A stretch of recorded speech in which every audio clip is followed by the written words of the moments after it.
بسم اللہ الرحمن الرحیم۔ السلام علیکم ورحمۃ اللہ وبرکاتہ۔ اسلامیات جماعت چہارم میں خوش آمدید۔ عزیز طلباء و طالبات، آج ہم اسلامیات جماعت چہارم کا یونٹ نمبر 2.5 جو کہ تلاوت قرآن مجید سے متعلق ہے، اس کا آغاز کرنے جا رہے ہیں۔ آغاز کرتے ہیں حاصلات تعلم کے ساتھ۔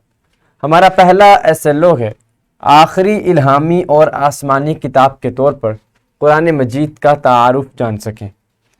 دوسرا SLO ہے دنیا و آخرت میں کامیابی کے لیے قرآن مجید کی اہمیت، عظمت اور فضائل جان سکیں۔ تیسرا حاصل تعلم ہے تلاوت کے احکام و آداب سے آگاہ ہو سکیں اور ان پر عمل کر سکیں۔ اور چوتھا حاصل تعلم ہے مسلمانوں پر قرآن مجید کے حقوق سے واقف ہو سکیں۔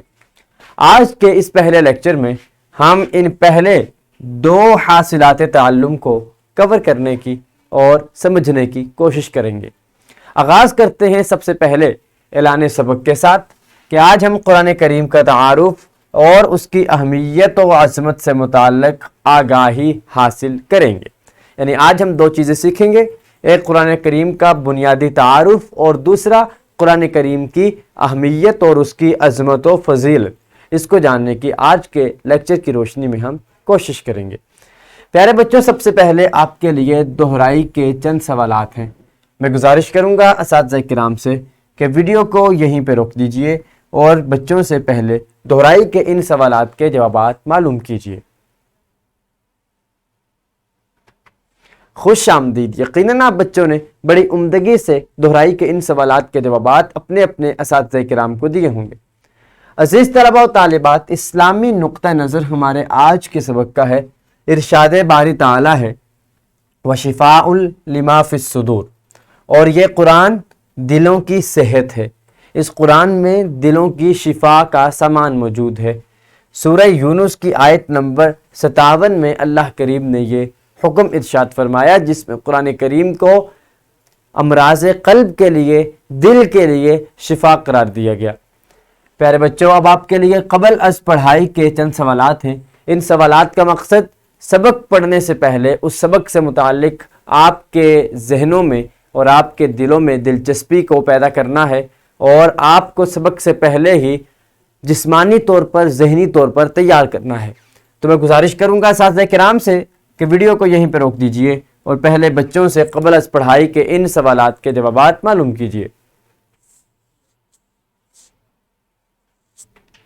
خوش آمدید۔ یقیناً آپ بچوں نے قبل از پڑھائی کے ان سوالات کے جوابات بڑے عمدہ انداز میں اپنے اپنے اساتذہ کرام کو دیے ہوں گے۔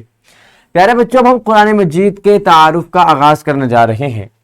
یاد رکھیں، قرآن کریم اللہ تعالیٰ کی آخری الہامی کتاب ہے۔ الہامی کتاب سے مراد وہ کتاب جو آسمان سے نازل ہوئی، جو اللہ کریم نے کسی نبی پر اتاری ہو۔ آپ جانتے ہیں 4 مشہور آسمانی الہامی کتابیں ہیں، جن میں سے قرآن مجید سب سے آخری الہامی کتاب ہے۔ قرآن کریم ایک مکمل اور جامع کتاب ہے جو قیامت تک کے انسانوں کے لیے رہنما کتاب ہے۔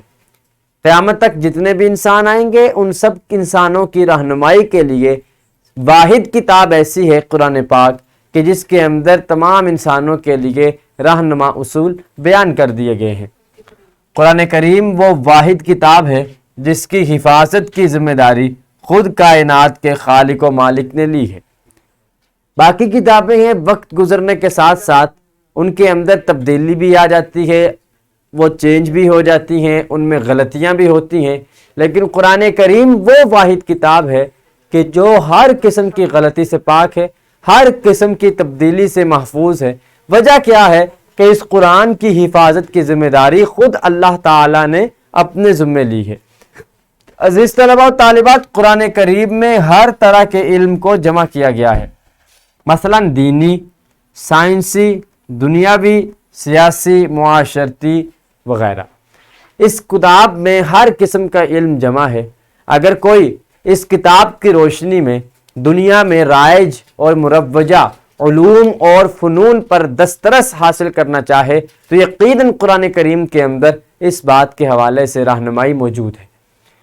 اسی طرح قرآن کریم وہ واحد کتاب ہے جس کے ہر حرف کو پڑھنے پر نیکیاں ملتی ہیں۔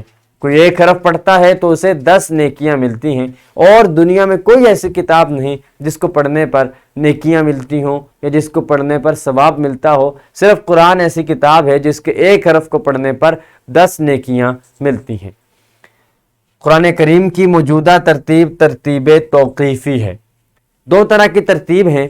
ایک ترتیب جس ترتیب سے قرآن نازل ہوا، جیسے آپ بچے جانتے ہیں کہ جب قرآن کریم کی پہلی وحی آئی تو اس میں سورۃ العلق کی ابتدائی 5 آیات یعنی اقرأ بسم ربک الذی خلق والی 5 آیات نازل ہوئی تھی، لیکن اب اگر آپ دیکھتے ہیں تو وہ سورۃ العلق پہلے پارے میں نہیں ہے بلکہ وہ 30ویں پارے سب سے آخری پارے میں ہے۔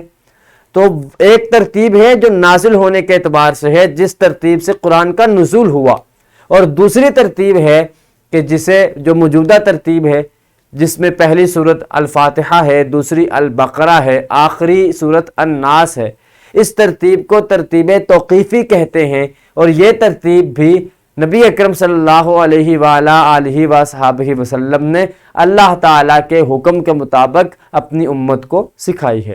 تو دو ترتیبیں ہیں، ایک ترتیب نزولی جو نازل ہونے کے اعتبار سے ہے، اور دوسری ترتیب توقیفی جو موجودہ ترتیب ہے۔ پیارے بچوں، اب ہم کتاب کی جانب بڑھتے ہیں۔ کتاب میں آپ دیکھ سکتے ہیں کہ قرآن مجید اللہ تعالیٰ کی آخری کتاب ہے، جو اللہ تعالیٰ کے آخری رسول حضرت محمد رسول اللہ خاتم النبیین صلی اللہ علیہ وآلہ وصحبہ وسلم پر نازل ہوئی۔ یہ تمام سابقہ آسمانی کتب کی تصدیق کرنے والی کتاب ہے۔ قرآن مجید زمین پر سب سے زیادہ پڑھی جانے والی کتاب ہے جو ہماری مکمل رہنمائی کرتی ہے۔ یہ ہمارا عقیدہ ہے کہ قرآن مجید کے بعد کوئی آسمانی کتاب نازل نہیں کی گئی، گویا یہ آخری آسمانی کتاب ہے۔ اب ہم اس کتاب قرآن کریم کی اہمیت و عظمت کے حوالے سے پڑھ رہے ہیں۔ قرآن مجید میں انسانی زندگی کے تمام مسائل کا حل موجود ہے۔ قرآن مجید قیامت تک آنے والے تمام انسانوں اور جنات کے لیے ہدایت کا ذریعہ ہے۔ اسی وجہ سے رسول اللہ صلی اللہ علیہ وآلہ وصحبہ وسلم نے قرآن مجید کو خود سیکھنے اور دوسروں کو سکھانے کی تاکید فرمائی ہے۔ آپ صلی اللہ علیہ وآلہ وصحبہ وسلم کا ارشاد ہے، خیرکم من تعلم القرآن وعلمہ۔ صحیح بخاری کی حدیث نمبر 5027 میں یہ حدیث موجود ہے۔ ترجمہ ہے، تم میں سب سے بہترین شخص وہ ہے جو خود قرآن سیکھے اور دوسروں کو سکھائے۔ اللہ تعالیٰ نے قرآن مجید کو یاد کرنا اور سمجھنا آسان بنایا ہے، جیسا کہ اللہ تعالیٰ کا ارشاد ہے، وَلَقَدْ يَسَّرْنَا الْقُرْآنَ لِلذِّكْرِ، سورۃ القمر آیت نمبر 17۔ ترجمہ، اور بے شک ہم نے قرآن کو سمجھنے کے لیے آسان کر دیا ہے۔ ہم دیکھتے ہیں کہ کم عمر بچے کبھی مکمل قرآن مجید حفظ کر لیتے ہیں، جن کو حافظ قرآن کہا جاتا ہے۔ اس سے معلوم ہوتا ہے کہ قرآن مجید کو یاد کرنا، اسے سیکھنا بہت زیادہ آسان ہے، اور یہی وجہ ہے کہ آپ کو دنیا میں کسی کتاب کا حافظ نظر نہیں آئے گا، لیکن واحد کتاب قرآن مجید ایسی کتاب ہے جس کے ہزاروں لاکھوں آپ کو حفاظ کرام جو قرآن کریم کو حفظ کر چکے ہوتے ہیں وہ نظر آتے ہیں۔ پیارے بچوں، ہم نے قرآن کریم کی اہمیت، اس کی عظمت، اس کے تعارف کو جانا۔ اب آپ کے لیے ایک سرگرمی ہے۔ سرگرمی یہ ہے کہ اساتذہ کرام فضائل قرآن کریم پر بچوں سے ایک صفحے کا مضمون لکھوائیں۔ اساتذہ کرام نے آپ کو فضائل قرآن پڑھا بھی دیے، قرآن کی فضیلت، اس کی اہمیت، اس کی عظمت سے آپ لوگ واقف ہو گئے۔ اب کرنا یہ ہے کہ کمرہ جماعت میں آپ بچوں نے فضائل قرآن کریم کے موضوع پر کم از کم ایک صفحہ اپنی جانب سے تحریر کرنا ہے۔ میں گزارش کروں گا اساتذہ کرام سے، ویڈیو کو یہیں پہ روک دیجئے، پہلے بچوں سے اس سرگرمی کو مکمل کروا لیجئے۔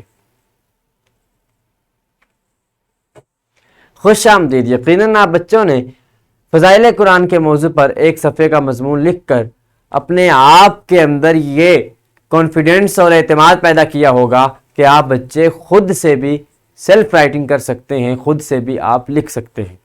عزیز طلباء و طالبات، اب آپ کے لیے گھر کا کام ہے۔ گھر کا کام یہ ہے کہ والدین کی مدد سے یہ جاننے کی کوشش کریں کہ قرآن پاک کی جمع و تدوین کی ابتدائی صورت کیا تھی، یعنی جب قرآن پاک نازل ہو رہا تھا اسے کس طرح سے جمع کیا جاتا تھا، کس طرح سے مدون کیا جاتا تھا، کس طرح سے اس کو رکھا جاتا تھا۔ تو یہ آپ نے والدین سے پوچھنا ہے اور پوچھ کر پھر کمرہ جماعت میں اس حوالے سے گفتگو بھی کرنی ہے۔ عزیز طلباء و طالبات، اب ہم سبق کو دہرا لیتے ہیں، اعادہ کر لیتے ہیں۔ آج کے سبق میں ہم نے سیکھا کہ قرآن پاک آخری الہامی کتاب ہے۔ قرآن کریم کی حفاظت کی ذمہ داری خود اللہ تعالیٰ نے لی ہے۔ قرآن سیکھنے اور سکھانے والے مخلوق میں سے بہترین ہے۔ قرآن مجید سابقہ آسمانی کتب کی تصدیق کرنے والی کتاب ہے۔ یہ وہ چند معلومات تھیں جو آج کے اس لیسن میں، اس لیکچر میں ہم نے سیکھی اور ہم نے سمجھی۔ عزیز طلباء و طالبات، آج ہم نے قرآن کریم کا مختصر تعارف اور اہمیت و فضیلت کے متعلق پڑھا۔ کل ہم تلاوت قرآن کریم کے احکام اور حقوق قرآن مجید پڑھیں گے انشاءاللہ تعالی عز و جل۔ اس ویڈیو لیکچر کی ڈسکرپشن میں آپ دیکھ سکتے ہیں لیکچر کی پی پی ٹی، حاصلات تعلم کے مطابق لیسن پلان اور ورک شیٹ۔ ان تینوں چیزوں کو ڈاؤن لوڈ کر کے ان کی روشنی میں اور ہمارے اس ویڈیو لیکچر کی رہنمائی میں آپ اپنے سبق کو مزید عمدہ انداز میں خوش اسلوبی سے تیار کر سکیں گے۔ اس کے ساتھ ہی مجھے اجازت دیجیے، انشاءاللہ العزیز کل دوبارہ سے حاضر ہوں گے اور تلاوت قرآن مجید کے احکام اور آداب سیکھیں گے اور قرآن مجید کے حقوق کو سمجھیں گے اور پھر ان پر عمل کرنے کی کوشش بھی کریں گے۔ اللہ کریم ہم سب کا حامی و ناصر ہو۔ السلام علیکم ورحمۃ اللہ وبرکاتہ۔